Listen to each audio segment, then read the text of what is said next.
The AI race went into hyperdrive on Tuesday with two major announcements from the two arch rivals in the fast moving industry, Microsoft and Alphabet. First, the Google owner unveiled a range of artificial intelligence tools for its Gmail workspace and cloud software, aiming to jump ahead of Microsoft just days before it's expected to make a similar announcement. Then, just hours later, OpenAI, which is funded by Microsoft, said it's starting to release a powerful AI model known as GPT-4, setting the stage for even more human-like technology to proliferate. Reuters tech correspondent Jeffrey Daston explains.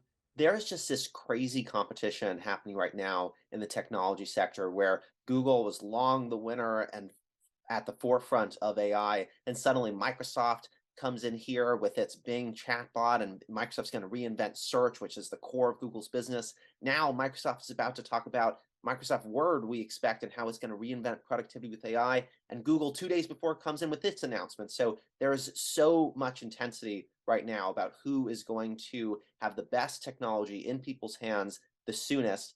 But there is a second dialogue happening that's equally interesting, which is on the research and more experimental front. So on the same day, OpenAI, which created ChatGPT, that chatbot that has spurred this race, it just put out its newest technology, and it is saying that this is at a different human level than we've witnessed before. So this new technology is called GPT-4. It had it take a simulated bar exam. This is what law school students take before entering professional practice. And this new technology scored in the top 10% of test takers, human test takers, when it tried doing the exact same exam. And that's relative to its prior version of this technology called GPT 3.5 that it scored in the bottom 10%. So we're seeing lots of advances in the research space, and it's only a matter of time before those advances end up in users' hands.